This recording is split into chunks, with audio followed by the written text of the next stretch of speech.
నిజానికి వెంకయ్య తర్వాత తెలుగు రాష్ట్రాల నుంచి మరో ఉపరాష్ట్రపతి పదవికి ఛాన్స్ ఉన్నది బి సుదర్శన్ రెడ్డి విషయంలోనే. అయితే ఇండియా కూటమి అభ్యర్థి అయిన సుదర్శన్ రెడ్డి గెలిచే అవకాశమెంత అన్నది అటుంచితే ఎన్డీఏ అభ్యర్థి రాధాకృష్ణన్ తమిళ వ్యక్తి కాగా త్వరలో తమిళనాడు ఎన్నిక జరుగుతూ ఉండడంతో కాంగ్రెస్ సైతం ఒక తమిళ వ్యక్తిని ఎంపిక చేయాలి అనుకుంది. తిరుచి శివ అనే డీఎంకే నేత పేరు కూడా ప్రముఖంగా వినిపించింది. సరిగ్గా అదే సమయంలో ఒక ఇస్రో సైంటిస్టు పేరు కూడా ప్రముఖంగానే వినిపించింది. కానీ చివరి నిమిషంలో రాజకీయాలకు సంబంధం లేని బి సుదర్శన్ రెడ్డి పేరు తెరపైకొచ్చింది. సుప్రీంకోర్టు మాజీ న్యాయమూర్తి జస్టిస్ సుదర్శన్ రెడ్డికి చంద్రబాబుకు పరిచయం ఉంది. అందుకే జస్టిస్ తాను రాజకీయ పార్టీలకు కొత్తగాని రాజకీయాలకు కాదన్నారు. అలాంటి పరిచయం ప్రస్తుతం ఉన్న ఒకానొక సిచ్యువేషన్ లో సుదర్శన్ రెడ్డికి ఉపయోగపడుతుందా అని చూస్తే అదేమంత తేలిగ్గా సాధ్యమయ్యేలా కనిపించడం లేదు. ఇప్పటికే తెలుగుదేశం జనసేన రాధాకృష్ణన్కు తమ బేషరతు మద్దతు ప్రకటించేశాయి. ఇక సాటి రెడ్డి కులస్తుడైనటువంటి సుదర్శన్ రెడ్డి అంటే జగన్ రెడ్డి ఎలాంటి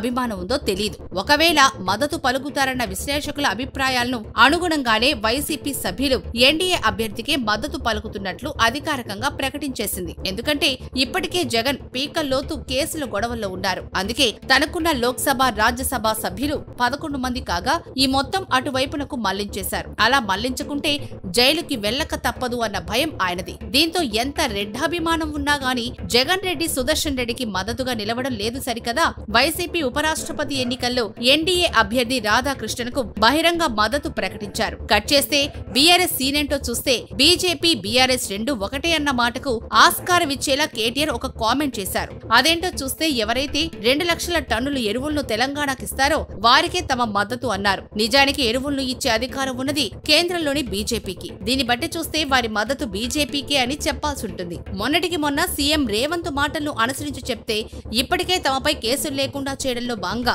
బీజేపీలో కలిసిపోవడానికైనా సిద్ధమైన బీఆర్ఎస్ ప్రత్యేకించి తెలంగాణ ప్రాంతవాసి అయిన సుదర్శన్ రెడ్డికి ఓటు వేసే అవకాశమెంతో ఈ ఎరువుల మెలికను బట్టి ఇట్టే తెలిసిపోతోంది. కాబట్టి తెలుగు సెంటిమెంట్ కన్నా ఇక్కడ ఎవరవసరాలు వారి వారి కేసుల వ్యవహారాలపైనే ఎక్కువగా ఈ ఎన్నిక ఆధారపడి ఉన్నట్టు తెలుస్తోంది.